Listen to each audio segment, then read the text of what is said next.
Hello बच्चों, पिछली कक्षा में हमने पाठ 2 समाप्त किया था। आज हमारा पाठ है पाठ 3 प्यासी मैना। तो बच्चों आइए इस पाठ को अच्छे से पढ़ते और समझते हैं। पाठ 3 प्यासी मैना। बच्चों यहाँ पे मैना की कहानी दी गई है। आइए इसका पाठ परिचय पढ़ते हैं। इस कहानी में बताया गया है कि मनुष्य होकर भी केवल अपने तक ही सीमित रहते हैं, सदा स्वार्थ की बात करते हैं। कभी परमार्थ भी करना चाहिए, अधिक नहीं तो पशु पक्षियों के प्रति सहानुभूति रखनी चाहिए। आइए बच्चों इस कहानी को पढ़ते हैं। बच्चों इसमें हमें क्या बताया है कि मनुष्य हमेशा अपने ही बारे में सोचता है, अपने ही स्वार्थ की बातें करता है, किसी और के बारे में बिल्कुल नहीं सोचता, जबकि हमें दूसरों के बारे में और पशु पक्षियों के प्रति भी सहानुभूति रखनी चाहिए। आइए बच्चों इस कहानी को पढ़ते हैं। एक थी मैना, वह नीम के खोखल में रहती थी। नीम का पेड़ बगीचे में था। बगीचे में एक पानी का टैंक भी लगा था। मैना रोज बगीचे में कीड़े मकोड़े खाती और टैंक से पानी पीती।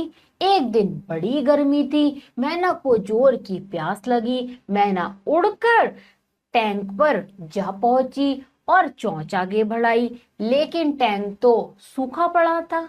आगे की कहानी देखते हैं बच्चों। निराश होकर मैना वहां से उड़ी और आम के पेड़ पर जा बैठी। वहां उसे एक तोता मिला। मैना ने कहा, तोते भाई, मुझे बहुत जोर की प्यास लगी है, पानी कहाँ मिलेगा? तोता बोला, पास ही जामुन के पेड़ के नीचे एक घड़ा रखा है, उस घड़े से लोग पानी पीते हैं। कुछ पानी गिरकर नीचे गड्ढे में इकट्ठा हो जाता है, चलो वहीं चलकर पानी पिए। आगे की कहानी देखते हैं बच्चों। मैना और तोता उड़कर जामुन के पेड़ के पास पहुंचे। पेड़ के नीचे घड़ा तो था, किंतु कोई आदमी न था। गड्ढा भी सूख गया था। बच्चों हमें हमेशा अपने घर के बाहर, अपनी छतों पर हमेशा एक बर्तन में पानी भरकर रखना चाहिए, जिससे पशु पक्षी अपनी प्यास बुझा सके। आइए बच्चों आगे की कहानी देखते हैं। मैना और तोता ने जामुन के पेड़ पर एक कबूतर देखा। मैना ने कबूतर से पूछा, कबूतर भाई, मुझे बड़ी प्यास लगी है, पीने के लिए पानी कहाँ से मिलेगा? कबूतर ने कहा, वह लाल ईंटों वाला मकान है, उसके आंगन में एक औरत कपड़े धोती है, फर्श की दरारों में पानी जमा हो जाता है, वहीं चलकर पानी पीते हैं। आगे की कहानी देखते हैं बच्चों। मैना, तोता और कबूतर तीनों साथ साथ उड़ते हुए लाल ईंटों वाले घर में जा पहुंचे, लेकिन कपड़े धोने वाली जा चुकी थी। फर्श की दरारों में भी पानी सूख चुका था। तोता परेशानी से बोला, भाई अब क्या होगा?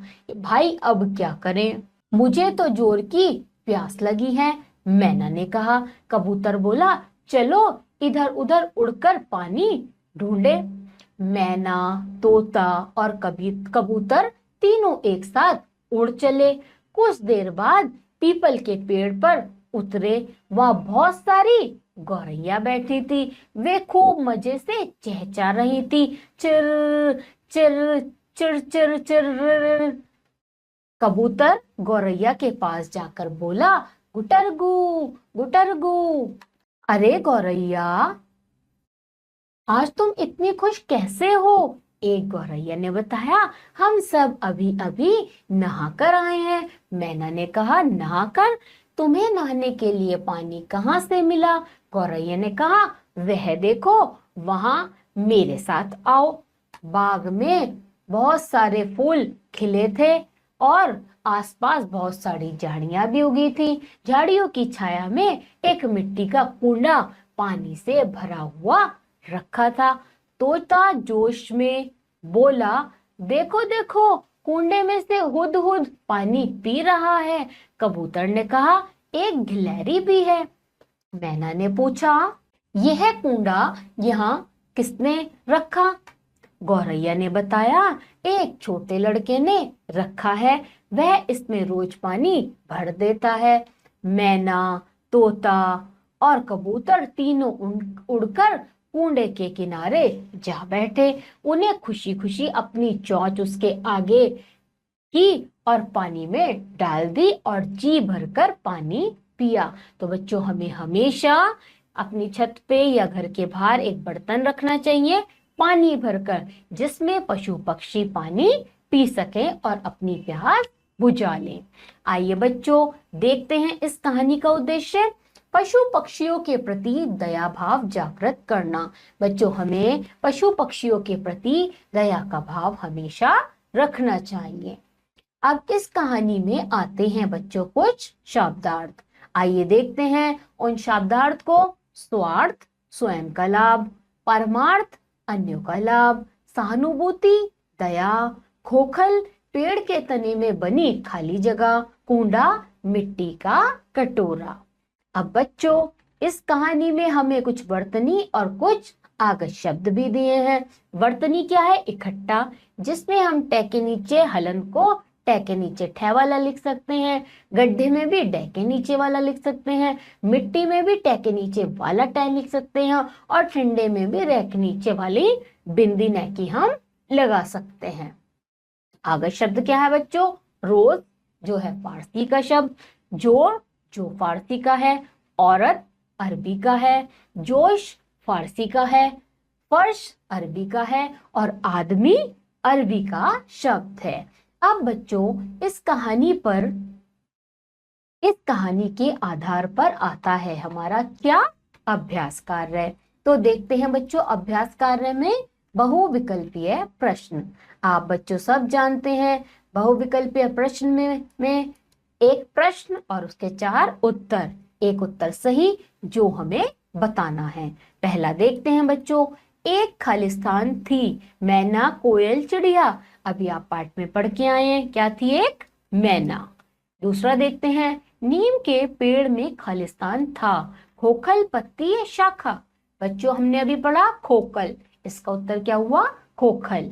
तीसरा देखते हैं बच्चों, मैना को जोर की खालिस्तान लगी, प्यास या भूख। आप अभी पढ़ के आए हैं, क्या लगी? प्यास। चौथा प्रश्न देखते हैं बच्चों, पेड़ के नीचे क्या था? परात, गिलास, घड़ा। तो बच्चों, इसका उत्तर क्या है? घड़ा। आगे का प्रश्न देखते हैं बच्चों, फूल कहाँ खिले थे? बच्चों, कहाँ खिले थे? बाग में या गमलों में या पौधों में? गमलों में। इसका उत्तर क्या हुआ बच्चों? गमलों में। अब देखते हैं बच्चों आगे का लिखित प्रश्न। तो लिखित प्रश्न का बच्चों क्या प्रश्न क्या है? निम्नलिखित वाक्यों के रिक्त स्थानों की पूर्ति कोष्टक में दिए उचित शब्दों से कीजिए। अब बच्चों, यहाँ साइड में कुछ हमें शब्द दिए हैं जो खालिस्तान के लिए उचित हो, वो हमें भरने हैं। तो पहला क्या है बच्चों? वह नीम के खालिस्तान में रहती थी, खोखल में या शाखा में? तो बच्चों, इसका उत्तर क्या हुआ? खोखल।